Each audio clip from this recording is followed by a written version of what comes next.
On the last video, it was stated that we were going to use a counter and total logic in order to categorize the items within the array. However, this is not practical, and instead we are going to define some subs in order to analyze the transactions that we saved in the first array. So we are going to delete this logic and we're going to delete the counters associated with it. So we need to delete this one, and the total transactions constant. Now we are going to define the new sub. It's going to be direct materials,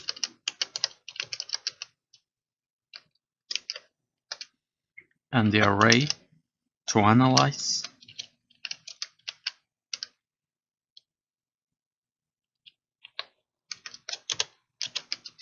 will be the first argument. This array will be array transactions, will basically be the same names as this one.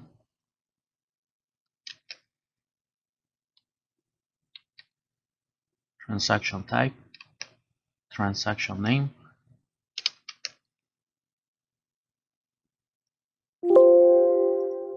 this is a comma, transaction name, and lastly the transaction amount. So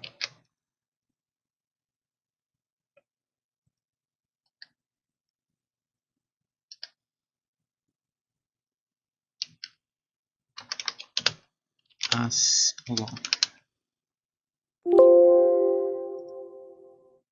a comma. With this, we are going to analyze it instead of going into a counter logic.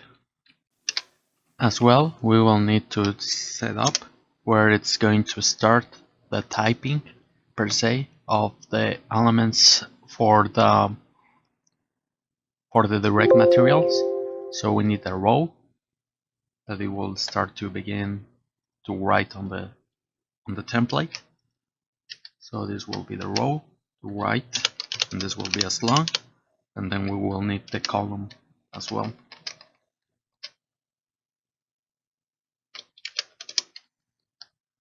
As well. With this, we should be able to start with the logic here. Before we move on with the logic, I would like to explain what are we going to do here.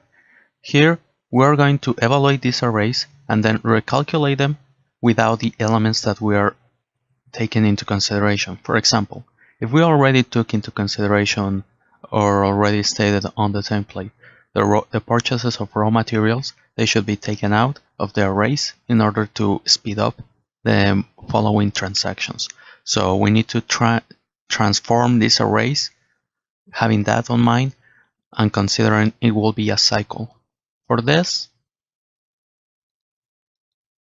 we will use these functions which will help us to find the position in the array if the element is falling within the logic that we are going to state there, and then resize the array, taking out that element that we are no longer going to use for the following transactions.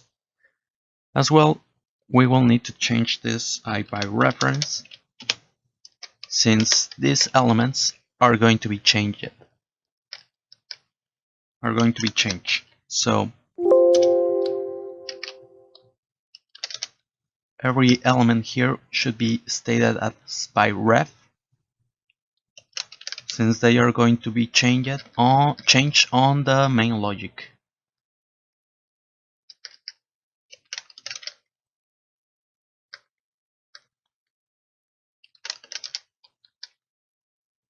With this, and just calling our functions as needed, we will speed up significantly the time in order to do this.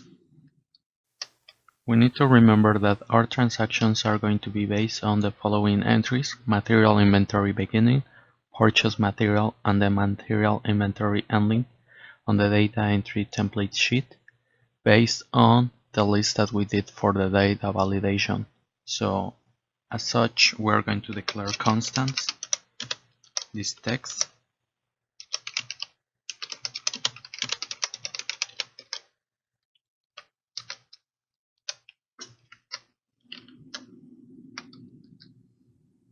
the second will be this one,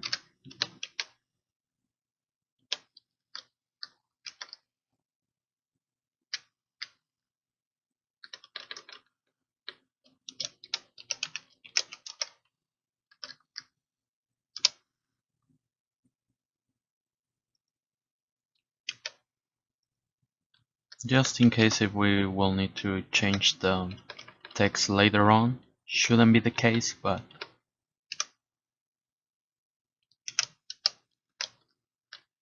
just to cover up any scenario that may come.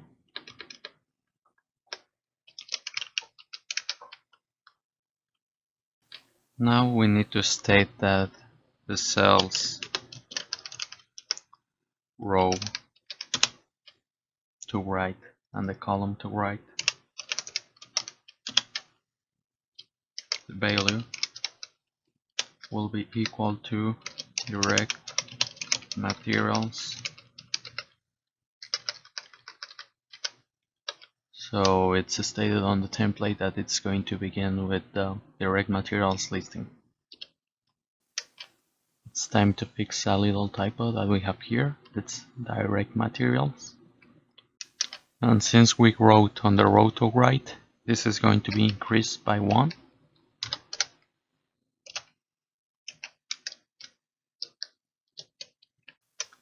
Having in mind that our general functions find position in array and resize array are going to be based on numbers within the array, we need to declare a variable which will be a number position array as long, which will be the argument for this functions, and at the same time will be the results for them. First, we need to find our material inventory beginning transaction. For this, we're going to say that our non-position will be equal to our general functions and then find position in array. The array to find it will be the array transaction type. Then the item to find is going to be our constant, which is text inventory beginning. The base of the array is 1.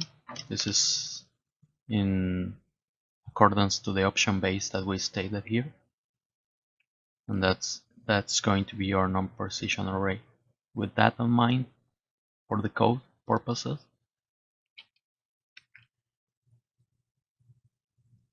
the cells at this position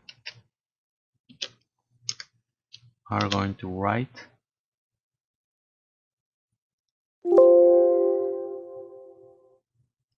the array name base at that number position.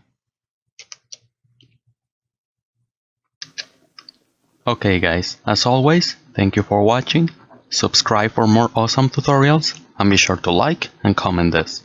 See ya!